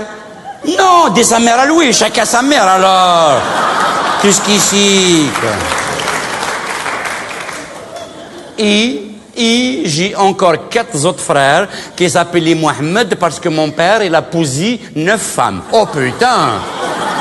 Ah, t'es dépassé, hein? C'est pas des pétanes, hein? Oh là, donc, on a dit yimma, on a dit yimma. Non, dis-nous. ولا دوك نحي لك امك انا هنا دي بيتا Mohamed putain est une dis-moi le marchand de Bourrico, tu sais, celui qui vend des ânes là-haut sous le grand eucalyptus le jeudi matin, tu sais, le jour du marché, c'est un de tes frères? Non. Comment ça non? Non, c'est pas mon frère. C'est pas obligé, hein. Et comment ça se fait alors que lui aussi s'appelle Mohamed, Ben Ali, Ben Mohamed, Ben Mouloud? Attends.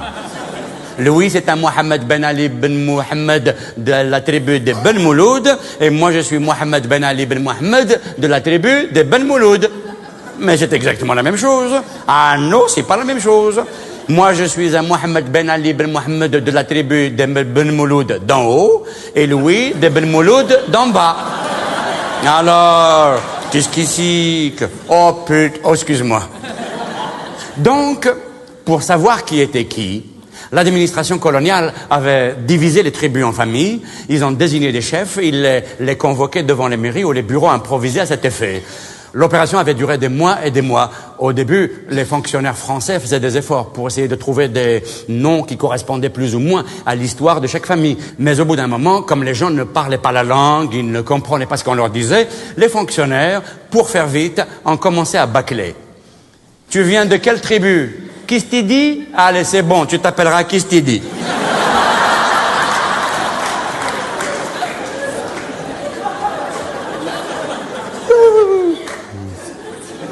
On s'en fout. Ton petit nom, c'est quoi? Slimane. À partir d'aujourd'hui, tu seras Kistidi Slimane. D'accord? Et si quelqu'un te dit Kistidi Slimane, tu dis rien. Allez, au suivant. Et c'est comme ça qu'il y eut la famille Poussipa. Il y a eu la famille Chacun sa tour, s'il vous plaît.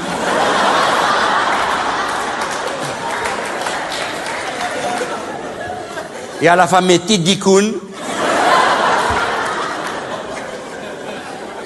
La famille Merde alors. Et il y a la célèbre famille Kiskifichou. Ainsi qu'un tas d'autres noms que je n'oserais pas répéter ici devant vous et qui ont été tous changés au lendemain de l'indépendance. Alors ces nouveaux noms, au départ, étaient utilisés surtout pour les démarches administratives dans l'administration coloniale. Mais nos grands-parents, entre eux, dans la tribu, continuaient à utiliser le système d'appellation traditionnel. Et c'était pour cela que moi, je ne réagissais pas du tout lorsque la maîtresse m'appelait par mon nom patronymique que je ne connaissais pas. Mais un jour, en traversant les rangs, elle s'était arrêtée devant moi, s'était penchée et avait lu le nom inscrit sur l'étiquette qu'on m'avait cousu sur le tablier d'écolier qu'on m'avait donné. Et là, elle s'est mise à hurler, à me parler dans sa langue que je ne comprenais pas. Puis soudain, elle me prit par le col de la chemise et entraînait chez le directeur qui, à son tour, m'avait passé un savon de Marseille sans que je susse là non plus de quoi il retournasse. Un jour, la maîtresse prit l'énorme vase rempli de mimosas posé sur son bureau, s'avança vers moi et me le tendit en me débitant des mots dans sa langue que je ne comprenais toujours pas. Derrière moi, des élèves chuchotaient. Ils parlaient dans mon dos, probablement pour me faire comprendre ce qu'elle me voulait. Mais ils parlaient arabe, qui m'était aussi inconnu que le français, puisqu'à l'époque, je ne parlais que le kabyle. Et encore, hein. J'étais tellement timide, la seule langue que je maîtrisais vraiment bien, c'était le silence. Et j'étais là, avec mon truc, devant elle, essayant de décoder dans le ton de sa voix, ses gestes et son regard, ce qu'elle voulait que je fasse avec ça. J'essayais de déduire. Premièrement, si elle m'avait donné ce vase, c'était pour en faire un usage particulier. De son index, elle me montrait la porte. Il fallait donc que je sorte. Ce que je fis. Une fois dehors, je restais debout comme un idiot, au milieu de l'immense cour de récréation, accroché à mon vase, sans trop savoir que faire, lorsque soudain, sous le préau, j'ai vu des lavabos, et j'avais déduit qu'il devait y avoir une histoire d'eau là-dessous. Il y a de l'eau dans les lavabos, il y a de l'eau dans le vase, il doit donc y avoir un rapport de cause à effet. Enfin, j'ai pas dit ça comme ça à l'époque, hein. À l'époque, je l'ai dit en kabyle. Il doit donc y avoir un rapport de cause à effet, hein. Mais que me voulait-elle exactement? Dans la cour, il y avait une animation inhabituelle. Des ouvriers accrochaient des haut-parleurs au mur, d'autres étendaient des drapeaux, des fanions et des guirlandes de lumière d'un bâtiment à l'autre. Comme je n'arrivais pas à savoir, je suis allé me cacher dans les cabinets afin de réfléchir au problème à l'abri des regards. Voulait-elle tout simplement que je change l'eau des fleurs? Voulait-elle que j'allasse jeter les mimosas, en cueillir des neufs dans le jardin et les rapporter après avoir changé l'eau? Jeter les fleurs, l'eau, rincer le vase et le rapporter vide ou plein afin qu'elle mette elle-même des fleurs neuves. Jeter l'eau, le vase et revenir avec les fleurs. Tout jeter et revenir les mains vides.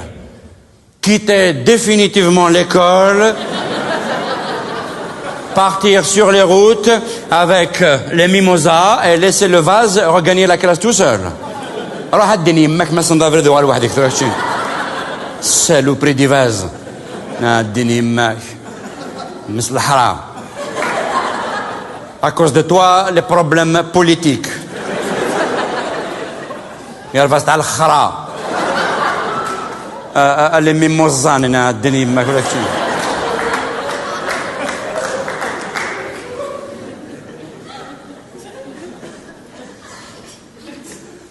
Elle voulait peut-être que je les donne au directeur.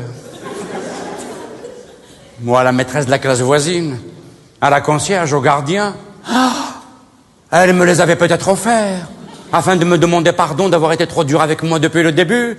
En fait, peut-être que quand elle me parlait, elle ne m'engueulait pas du tout. Elle voulait peut-être juste me dire « Va, mon petit garçon, va, prends le chemin qui mène chez tes parents et donne-leur de ma part ce magnifique bouquet et dis-leur que je t'aime beaucoup, ya wahed el beau gosse. » De toute façon, je n'avais pas l'éternité devant moi pour trouver une solution et j'ai opté pour celle qui me semblait la plus logique. Jeter les fleurs, l'eau, le vase et rentrer chez moi. Je suis monté sur la cuvette, regardé dehors si la voie était libre. Dans la cour, il y avait personne. J'allais descendre, mais j'ai vu un autre enfant sortir avec un vase rempli de mimosas, traverser la cour, regarder à droite et à gauche en se grattant la chachia. Durant un bref instant, j'ai cru que c'était moi qui étais là-bas. Puis d'une autre classe, un autre élève fait la même chose. Puis un autre, puis un autre, puis un autre, puis deux autres, trois autres. Des dizaines et des dizaines de gamins déambulaient dans l'immense cour de récréation avec des vases remplis de fleurs et la tête pleine de points d'interrogation. Ils étaient aussi paniqués que moi tout à l'heure. J'ai sorti la main par-dessus la porte et je leur fis signe. « Venez! Venez réfléchir ici !» Ils s'engouffrèrent à l'intérieur des cabinets et nous nous mîmes à réfléchir ensemble. Jeter les fleurs, rincer le vase et le rapporter vide. Manger les fleurs, pisser dans le vase, tirer la chasse. Et la nuit qui tombait. La nuit tombait très tôt, c'était l'hiver, et nous faisions des kilomètres et des kilomètres tous les matins pour aller à l'école, et pas question qu'on rentre chez nous dans la nuit noire, en traversant des vallons et des rivières. On ne sait jamais, il y a peut-être quelque part par là un bichou qui nous attend, et qui va nous manger tout cru. Alors, d'un commun accord, nous décidâmes de passer la nuit là, dans les cabinets, et serrés les uns contre les autres, nous passâmes la nuit là jusqu'au matin, où nous fûmes soudain réveillés par de la musique martiale. Dans la cour, il y avait la clique et la chorale municipale qui répétaient une chanson. Des gendarmes, des policiers déambulaient d'un coin à l'autre de l'école. Des centaines de gamins impeccables avec des chachias étaient rangés. Devant la porte, le directeur de l'école, les agents d'administration, les maîtres en costume, les maîtresses en tailleur attendaient solennellement. Une délégation guidée par un gros monsieur avec un drapeau multicolore en bandoulière fit irruption dans la cour. À l'extérieur, on entendait un concert de sirènes. Ta ta ta ta ta ta ta ta. La foule dehors scandait Algérie, française, Algérie. On était glacés de peur. Quelques minutes après, des motards en ciré firent irruption et formèrent une haie de protection dans la cour, suivis tout de suite après par des parachutistes en lunettes armés jusqu'aux dents. Ils escortaient une longue file de voitures devant laquelle trônait une DS-19 décapotable. Dans la DS-19, un homme était debout. Le plus grand homme que j'ai vu de ma vie. La délégation fit une visite de l'école, puis le grand homme se mit à parler dans un micro, et à chaque fois qu'il disait les mots « l'Algérie »,« la France », ça faisait vibrer les haut-parleurs, trembler nos rotules et applaudir la foule.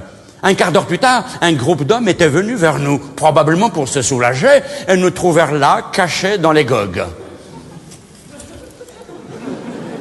Pensant que cette dizaine de gamins en mimosa était une attraction organisée par la direction de l'école, ils nous ont fait défiler devant tout le monde. Et ils nous ont présenté au grand homme qui s'appelait Monsieur Digoul. Son prénom, c'était Djinniran. Djinniran Digoul est venu vers nous. Comme j'étais au milieu de tous les enfants, il s'est avancé vers moi. Et il avait posé sa main en signe d'affection sur ma chachia. Au début, je pensais qu'il allait me la piquer. Surtout qu'il n'en avait pas une, lui. Puis, il s'est penché vers moi. Il était tellement grand, il a mis 3 minutes pour arriver. Pendant 3 minutes, j'ai vu zoomer vers moi son long nez, et puis son nez est allé dans les fleurs, et juste au moment où il a senti, il eut un recul subit, et en se tournant vers les autres, il dit cette phrase qui allait devenir très célèbre par la suite. « Oh, oh, oh, ils ne sentent pas la rose, c'est mimosa !» Un homme fit signe à l'orchestre de jouer.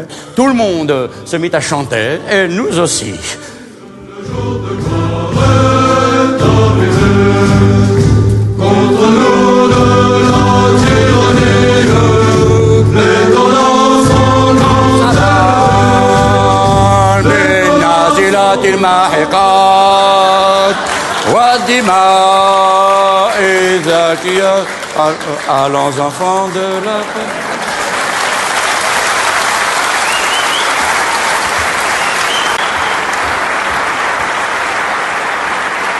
Deux ans plus tard, Nous avons quitté la banlieue d'Alger et nous sommes allés nous installer à Tizi Ouzou, en Kabylie, dans un appartement que mon père avait trouvé dans une cité nouvellement construite et dans laquelle cohabitaient deux groupes ethniques majoritaires, les Algériens français et les Algériens algériens. Jusqu'à l'indépendance, les Européens d'Algérie se considéraient comme les seuls vrais habitants du pays. Pour eux, nous, au plan administratif, nous étions des indigènes, au plan géographique des autochtones, au plan racial des Arabes, au plan ethnique des Berbères, au plan religieux des musulmans et au plan botanique des melons.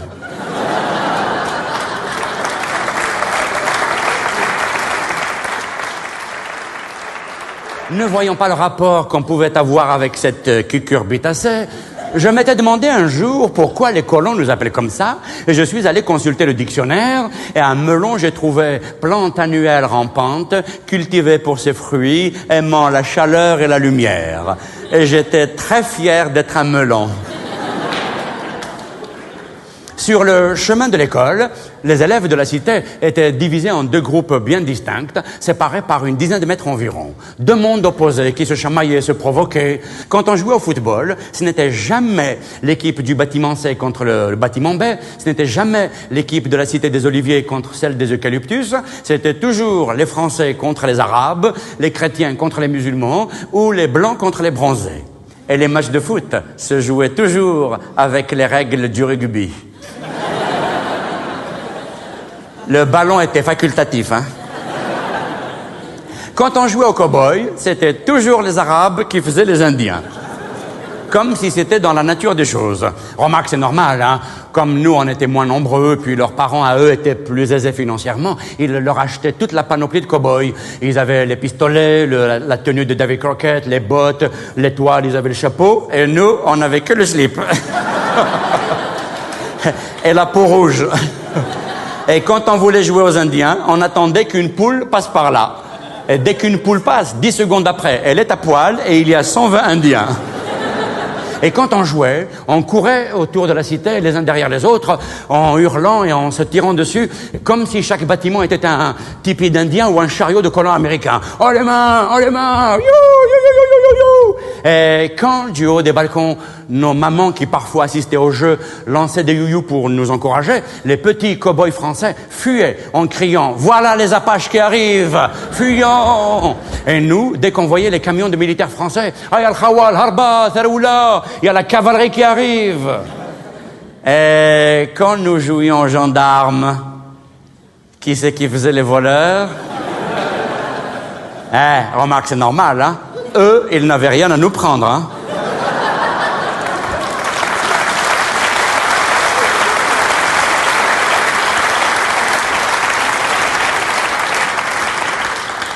Nous, on n'avait que les slips. Philippe, tu veux mon slip? Allez, tiens. Ah, Mohamed, tu es con. On a dit qu'on jouait pas au slip. En plus, c'est pas un slip, ton truc, c'est un alien, Adina. Il est empoisonné, ton truc. Je vais attraper la lèpre avec ça, moi. Tu es con, Mohamed. Nal Waldik. Nadine Babek. Nadine Omouk. La télévision venait d'arriver dans le pays. Elle était entrée dans quelques foyers d'Européens, mais pas encore dans les nôtres. Mais il y avait Monsieur Zeytoun, Monsieur Joseph Zeytoun. Il habitait à côté de chez nous. Il avait un grand magasin, Zeytoun Électronique. Il vendait des télévisions et des radios. Pendant les week-ends, les jours fériés et les vacances, Monsieur Zeytoun laissait dans sa vitrine un grand poste de télévision allumé, rien que pour nous, et il descendait l'éteindre à la fin des programmes. Après le dîner, avec les copains, on allait s'allonger sur les gazons. Et à travers la vitrine de la boutique, on regardait la télé. Lorsqu'il y avait des retransmissions de matchs de foot, il y avait parfois jusqu'à 300 personnes qui se bousculaient sur l'herbe. Mais quand il y avait par exemple Andromaque de Racine, il n'y avait personne. Hein. Même les acteurs, ils venaient pas. Monsieur Zeytoun habitait juste au-dessus de sa boutique, au premier étage, et parfois on l'interpellait d'en bas. Monsieur Zeytoun! Monsieur Zeytoun! Qu'est-ce qu'il y a, les enfants? Vous pouvez pas augmenter un peu le son, s'il vous plaît? J'arrive! Et Monsieur Zeytoun en pyjama descendait l'escalier en colimaçon, se dirigeait vers le poste, se penchait dessus. « Ça va comme ça les enfants? Encore un peu, monsieur Zeytoun, encore un peu. C'est bon. Merci, monsieur Zeytoun. » Il remontait chez lui, et quelques secondes après, « Monsieur Zeytoun! Monsieur Joseph! Qu'est-ce qu'il y a? L'image, elle est brouillée. D'accord, je vais arranger ça, les enfants. Je monte à la terrasse. Merci, monsieur Zeytoun. Monsieur Zeytoun! Qu'est-ce qu'il y a encore? Faites vite. »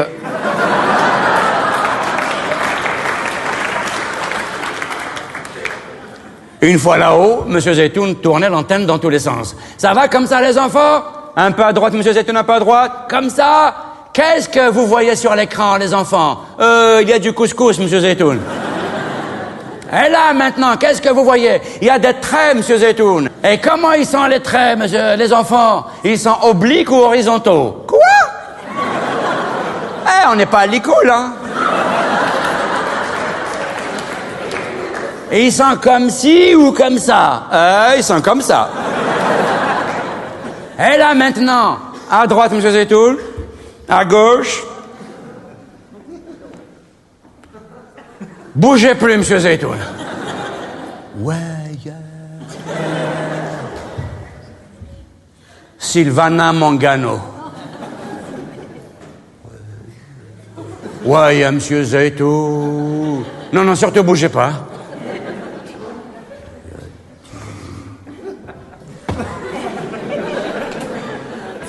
Sylvana Mangano dans le film Riz amer. Elle plante du riz dans une rizière. Son chemisier et son short mouillé lui collent à la peau.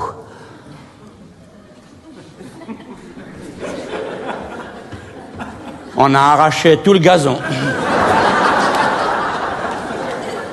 Des fois même, il y avait une taupe accrochée à la racine. Ce jour-là, notre sexualité s'est brutalement révélée. En quelques secondes, comme un volcan en éruption, elle est passée du stade de l'inconscient au stade olympique de la conscience. À cause de Sylvana Mangano. Pour les générations d'aujourd'hui qui ne la connaîtraient pas, c'est un peu le mixte entre Monica Bellucci, Laetitia Casta et Zoubida l'hélicoptère. Depuis qu'elle était passée sur la télévision de M. Zeytoun, c'était fini de notre tranquillité. La libido bouleversante et désespérée de dizaines de gamins allait déferler sauvagement sur la cité.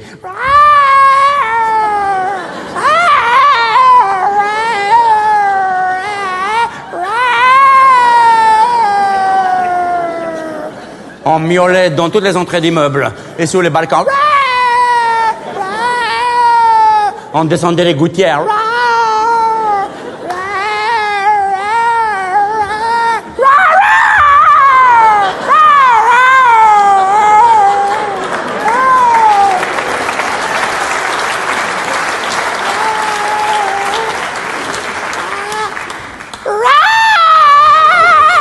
Merde, c'est ma sœur.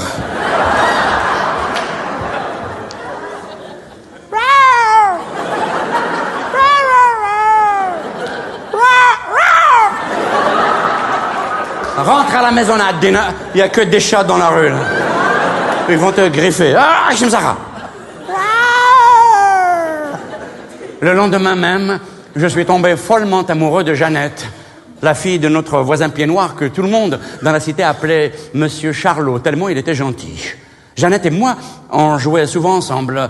Elle jouait très très bien au football, mais depuis ce jour, je ne voyais plus qu'elle. Le ballon me passait par-dessus la tête.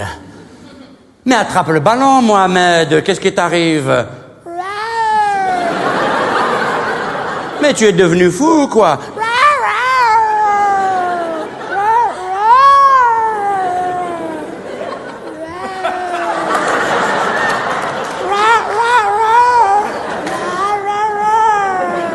Et dès que les autres chats du quartier voulaient venir jouer avec nous,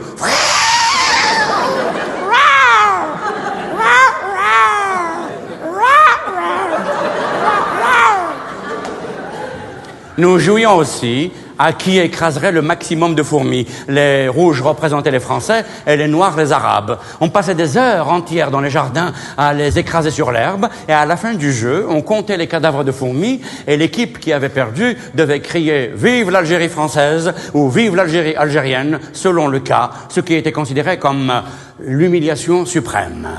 Un jour, j'ai sauvé une grande fourmi rouge du massacre, l'a mis dans une petite boîte et décidé de l'appeler Jeannette. J'avais appris par cœur des morceaux entiers de dialogues de mes films d'amour préférés et les lui répétais en secret. Je lui disais tout ce que je n'osais jamais avouer à l'autre Jeannette. Et dès que je me sentais à l'aise, je me laissais aller à l'improvisation. Oh, Jeannette, ma petite fourmi rouge, je t'aime jusqu'au pluriel du singulier de l'adjectif qualificatif. Eh oui, c'était un mot que j'ai appris à l'école le matin, on l'a étudié, il fallait l'utiliser tout de suite, sinon après ça s'en va, on l'oublie. C'est un film compliqué. À l'époque, on allait très très souvent au cirque avec l'école. Les maîtres et les maîtresses nous emmenaient, on était des milliers d'élèves à traverser la ville et on allait sous les chapiteaux. Jeannette et moi, on se débrouillait toujours pour être à côte et la main dans la main. On traversait les rues et les avenues et c'était les plus beaux jours de ma vie. J'aurais aimé que cela dure éternellement. C'était la grande époque des bougliones, des Pinders, mais moi, mon préféré, c'était le cirque Amar, à cause de la sonorité du nom, plus facile à retenir. Dans la culture maghrébine ancienne, un grand nombre de contes commencent par du temps où les animaux parlaient. À force d'entendre cela, j'ai pensé à un moment donné qu'il y avait une époque pendant laquelle les animaux parlaient, bavardaient, philosophaient. Dès que le cirque était en ville, j'adorais aller traîner du côté de la ménagerie. Un après-midi, un chameau s'était tourné vers moi et me dit... Comment t'appelles-tu, petit? Je m'appelle Mohamed. Et vous? Moi, mon nom, c'est Miloud. Alors, vous parlez vraiment? Bien évidemment que je parle, mon garçon. Tu ne me reconnais pas? Non. Je suis désolé, vous les chameaux, vous vous ressemblez tellement. Je suis un dromadaire, mon garçon, pas un chameau. C'est drôle, depuis que les hommes parlent, ils ne cessent de nous confondre avec nos cousins. Mais laissons tomber cela, ça n'a aucune importance. Et parlons de choses plus sérieuses. Est-ce que tu as déjà vu l'Atlantide? C'est quoi ça? C'est un très grand film. Comment vous savez ça, vous? Un dromadaire, ça ne rentre pas dans un cinéma, il me semble. Sache, mon petit garçon, que le modeste dromadaire qui en ce moment même te parle en toute humilité était autrefois un grand acteur. Oh, vous? Parfaitement. Je suis le premier acteur algérien de l'histoire du cinéma. J'ai joué avec Rudolph Valentino, Marlène Dietrich, Jean Gabin, Gary Cooper... J'ai joué avec Omar Sharif, Pierre Blanchard, Rému, Fernandel. Ça t'embouche un coin, ça? Je me souviens très très bien de la première fois où j'ai fait un film. C'était en 1921, avec Jacques Feder pour le film L'Atlantide, précisément. J'étais mort de trac, j'étais jeune, j'en tremblais de peur. Mais en dépit de ma maladresse, le grand metteur en scène Jacques Feder avait senti que j'avais la bosse du cinéma. Et qu'est-ce que vous faites là, alors, dans ce cirque? Je suis trop vieux maintenant, et le cinéma ne veut plus de moi. Et j'ai fini comme une vulgaire attraction dans ce cirque. Au début, on m'exploitait énormément, mais maintenant, on m'embête plus. Un petit tour de piste, la parade en ville, quelques sourires, et l'affaire est dans le sac. Comme dirait mon ami, le crocodile zaïrois. Excuse-moi le jeu de mots, c'est un private joke. Quoi? Oh, tu entends la musique? C'est ma musique, c'est mon numéro. Il va falloir que j'y aille, mon petit. Et quand faut y aller, faut y aller. Passe me voir quand tu veux. Je te raconterai des anecdotes extraordinaires. Je te parlerai des acteurs et des actrices, des réalisateurs et des régisseurs. Je te raconterai l'histoire du cinéma. Et je te donnerai des leçons de pro, si jamais un jour l'idée saugrenue ou merveilleuse de devenir acteur te traversait la tête. Ciao, bello. Ciao, ciao.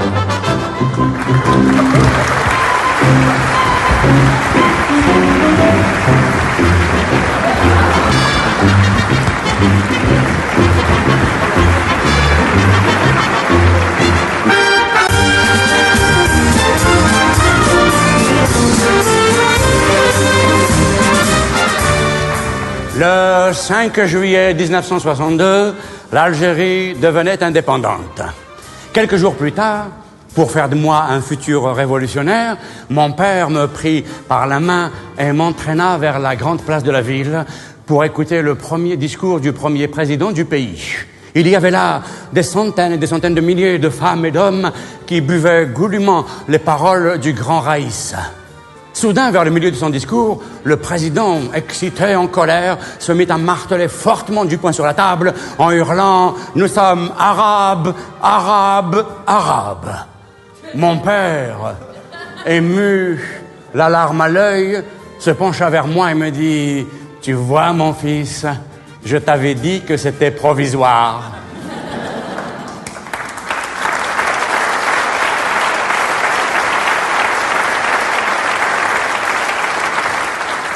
C'est fini, tu n'es plus français, maintenant tu es arabe, arabe, arabe. Je ne sais pas pourquoi, mais soudain, j'ai eu très peur. Peur d'être 3 fois la même chose.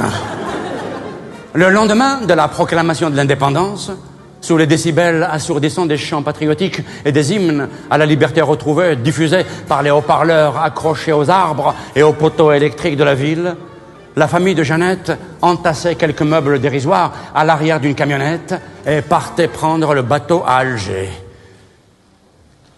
Jeannette ne comprenait pas pourquoi elle devait soudain s'en aller vers nulle part, et moi non plus.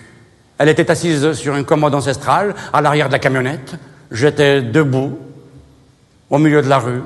Je la regardais s'éloigner. Elle me fit de petits signes timides de la main jusqu'à ce que le camion de Charlot disparut à l'horizon.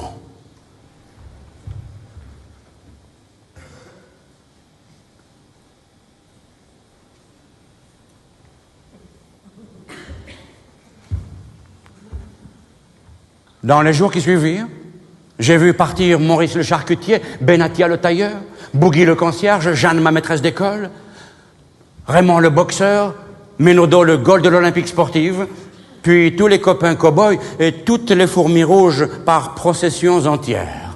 Dans la cité, il ne restait plus que des fourmis noires avec des slips archéologiques. Ça y est, maintenant, on va jouer les Indiens contre les Indiens. Quelques mois plus tard, le cirque Hamar était repassé pour la dernière fois dans le pays et j'ai revu Miloud. Après quelques jours d'exhibition, le cirque était reparti et avait abandonné sur place le vieux dromadaire. Il tournait en rond à l'emplacement de la piste, seul acteur d'un numéro sans spectateur. Je suis allé le voir. « Alors, Miloud, c'est fini la colonisation. Tu es un animal libre maintenant. Enfin, tu pourras faire ton cinéma. Enfin, tu seras une star. Tout le monde va applaudir et reconnaître ton talent. Tu seras le plus grand et le plus célèbre des dromadaires. »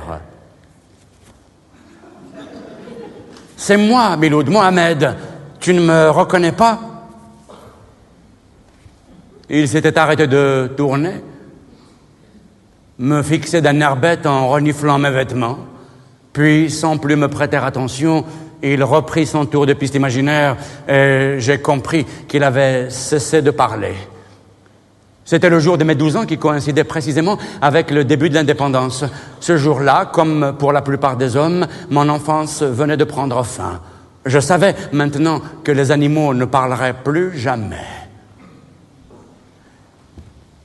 Après des jours et des nuits passés dehors, avec la foule en liesse à fêter l'indépendance, mon père, exténué, revint à la maison et alluma la radio sur « Les Arabes parlent aux Arabes ». Mais la résistance ne diffusait plus, c'était terminé, il n'y avait plus lieu d'être, et à l'emplacement de son émission préférée, il eut la surprise d'entendre un flot musical énorme sortir et envahir toute la maisonnée. Instantanément, les femmes se mirent à danser. Mon père retraversa l'Assemblée des femmes, mais en esquissant cette fois-ci un léger sourire. C'est-à-dire que sa moustache a bougé d'1 millimètre. Ce qui était déjà révolutionnaire. Et il est reparti dehors rejoindre ses copains. En ressortant, on avait l'impression de voir un léger frémissement secouer son postérieur. Ma mère, qui le regardait partir, lui a dit « Mais lâche-toi un peu, oh. Arrête de te retenir, tu as lutté pour l'indépendance, alors qu'est-ce qu'il te faut de plus ?» Eh ben, mon ami, si c'est des gens comme toi qui vont gérer l'indépendance, elle va être bien constipée, hein.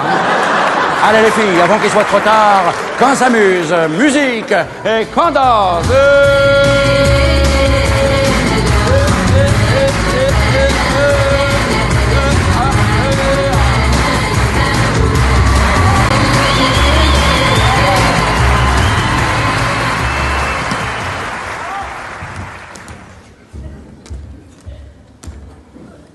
30 ans après l'indépendance, la valise. Comme des milliers d'autres, j'ai fait ma valise et je me suis retrouvé en France pour refaire ma vie à zéro et repartir sur des bases plus solides. Un jour, j'étais aux Acédiques comme tous les jours. Et qui c'est que je vois devant moi? Incroyable mais vrai. Qui était là face à moi? Devinez. Jeannette. Jeannette. Ma petite fourmi rouge. C'est toi? Elle m'avait pas reconnu. Mohamed. Tizi Ouzou. Les fourmis rouges. Monsieur Zeytoun. Mohamed, oh, c'est pas vrai, c'est toi? Et elle a fondu en larmes. On est comme ça, nous, hein. Dès que l'occasion se présente, on lâche les rivières. Mohamed, oh, c'est la plus belle surprise de ma vie. Oh, c'est magnifique, c'est extraordinaire. Moi qui rêvais tant, depuis toujours, revoir mes amis d'enfance avant de mourir. Oh, sais-tu, Mohamed, je vais te faire un aveu, une confidence. Je ne me suis jamais sentie aussi algérienne que depuis que je suis en France. Et nous, Jeannette, c'est le contraire. Alors, raconte, comment va le pays? Comment va Tizi? Ça va très bien. Il ne manque que vous, là-bas. Mais il paraît que ça a beaucoup changé maintenant. On dit qu'il y a beaucoup de problèmes là-bas maintenant. Non. Non, non, ça va. Non, non, alhamdoulilah, ça va très bien. Ça va. Non, ça va. Non, tu sais, les gens économes, ça va. Ça, c'est la classe. Ça va bien, bien, ça va. On a tout. On a... Enfin, on n'a pas le détail, mais on a le général. Et puis, Jeannette, il y a le soleil de là-bas, le plus grand soleil du monde. Qui mieux que toi le connaît, hein? Qu'est-ce qu'il y a de mieux en France? Qu'y a-t-il de plus en France? Allez, prenons au hasard. Les 35 heures. Les 35 heures chez nous en Algérie, Jeannette, on les fait dans l'année, nous.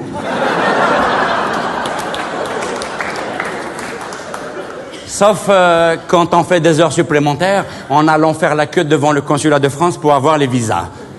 Justement, Mohamed, il paraît que tout le monde veut quitter le pays et veut venir s'installer en France. Mais c'est pour vous voir, Jeannette. Pour vous rendre visite. C'est la famille maintenant, quand même, Jeannette. On va pas vous laisser traîner tout seul dans la nature de la France, tout seul comme ça. Quand même, Jeannette, qu'est-ce que vous allez penser de nous si on venait pas vous voir, hein? Nous, on n'est pas des ingrats, Jeannette. Quand on aime, on aime. On vous aime sans pitié. Jusqu'à ce que vous lâchiez le morceau. Tu sais, Jeannette, maintenant, on va tous venir en France. On va tous s'installer ici. Comme ça, on va plus vous manquer. On va venir se faire coloniser à domicile.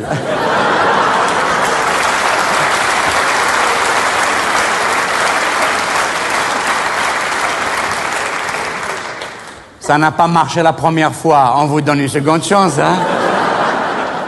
Hein? Qu'est-ce que tu en penses, Jeannette? Ça va être formidable, non? Imagine. On va vous doper à l'affection, Yazdek. Imagine. 30 millions d'amis. Hein? Eh ben oui, c'est bien sûr, Jeannette. Alors, ah Mais dis-moi, Jeannette, toi, ça fait plus de 30 ans que tu es venue et jamais tu n'es reparti là-bas, même pas une seule fois, même pas en pèlerinage. Mais c'est ton pays, là-bas, je veux dire, c'est le pays de tes ancêtres. Tu es né là-bas, non? Justement, Mohamed, à ce propos, tu crois vraiment qu'on peut y retourner là-bas, nous? Évidemment. Mais bien sûr que vous pouvez y retourner, Jeannette. Enfin, pas tout de suite, hein. Et il vaut mieux attendre encore un peu. Après les élections. Quelles élections? Je ne sais pas. Après les élections. Pas celles-là, les autres. De toute façon, c'est simple, Jeannette, hein. Vous attendez d'abord qu'on retourne, nous, là-bas.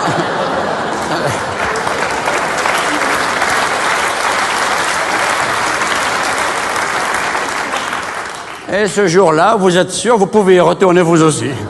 Et tu verras, Jeannette, tu verras quand tu vas y aller de tes propres yeux, tu verras comment que le pays s'est développé. On produit de tout maintenant là-bas. On produit de tout, on a tout. Mais surtout maintenant là-bas, Jeannette, on produit beaucoup. Mais vraiment beaucoup. Beaucoup d'espoir.